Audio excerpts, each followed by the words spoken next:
কলকাতা। গত ২৩ মে ২০২৬ তারিখে কলকাতার প্রজ্ঞান ভবনে প্রজ্ঞান ফাউন্ডেশন সফলভাবে meditation is easy know how শীর্ষক একটি বিশেষ মেডিটেশন কর্মশালার আয়োজন করে। অনুষ্ঠানে প্রধান বক্তা ড সুরেশ কুমার আগরওয়াল আধুনিক জীবনে ধ্যানের গুরুত্ব ও উপকারিতা তুলে ধরেন এবং উপস্থিত সবাইকে নিয়ে আনাপানাসাতি মেডিটেশনের একটি ব্যবহারিক সেশন পরিচালনা করেন। ড শহীদুল ইসলাম, অ্যাডভোকেট বাসুদেও আগরওয়াল সহ সমাজের বহু বিশিষ্ট ব্যক্তি এই কর্মশালায় উপস্থিত ছিলেন। অংশগ্রহণকারীরা এই জীবনমুখী উদ্যোগের ভূয়সী প্রশংসা করেন। আমার বাবা ছিলেন ডক্টর সুশীল কান্তিরা।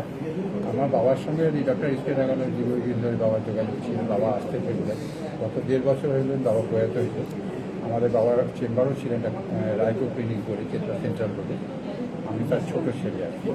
আমিও এখানে আসি মাঝে মাঝে, আমাকে যখন মেসেজ করে মাঝে মাঝে আসি। আজকেও মেডিটেশনের ক্লাসটা করলাম, এর আগেও ২ মাস এসেছিলাম। তাতে এখানে খুব ভালো লাগছে মেডিটেশনের একটা আইডিয়া।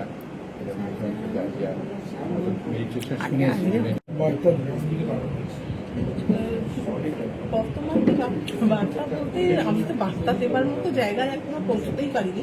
আমি নিজেই learner, maybe the first step towards learning. তো আমার ভালো লেগেছে। আমি বলবো লোকে যদি আসেন এখানে, তো পরিচিত যারা আছেন, যারা জানেন, তারা তো নিশ্চয়ই আগ্রহী আসবার জন্য। আমিও সেই রাখি। তরফ থেকে আপনাকে স্বাগত। আজকে আপনি যে একটা মেডিটেশন ক্লাস করেন, এটা নিয়ে আপনি কী বলবেন? মেডিটেশন মানে ধ্যান। ধ্যান আজকের এই যুগে, যখন আমরা এত ব্যস্ত, আমাদের জীবন মানসিকভাবে হোক, শারীরিকভাবে হোক, সামাজিকভাবে হোক, আমরা এত ব্যস্ততার সঙ্গে যখন দিনকাল কাটাচ্ছি, তাতে ধ্যানের একটা বিশেষ উপযোগিতা রয়েছে। ধ্যানকে আমরা আমাদের জীবনের একটা অঙ্গ মেনে নেওয়া উচিত। ধ্যান ক্লাসগুলো করে অনেক শিখতে চাই, অনেক শিখি। শেখার তো শেষ নেই, আর ও বয়সের কোনো ও নেই। যখন তখন ইচ্ছা হয় শেখা যায়। এই জিনিসটা খুবই ভালো, একটা অদ্ভুত ভালো। এইটার মধ্যে কী আছে, আমি একটাই রিকোয়েস্ট করবো, এটার মধ্যে অ্যাওয়ারনেস। মানুষকে আছে অ্যাওয়ারনেস দরকার কি হোয়াট ইজ মেডিটেশন। ওই অ্যাওয়ারনেস আসলে তাহলে মানুষের জনকল্যাণ হবে, জনকল্যাণ হলে সবারই কল্যাণ।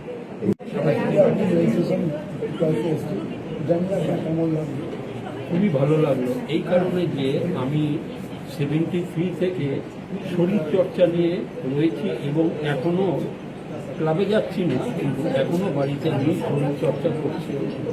সেই জন্যই আমি 100% আমি এনজয় করলাম এবং নলেজ। কলকাতা ভবানীপুর থেকে মানসী বোসের রিপোর্ট, চেতনা বার্তা, জেগে থাকে, জাগিয়ে রাখে।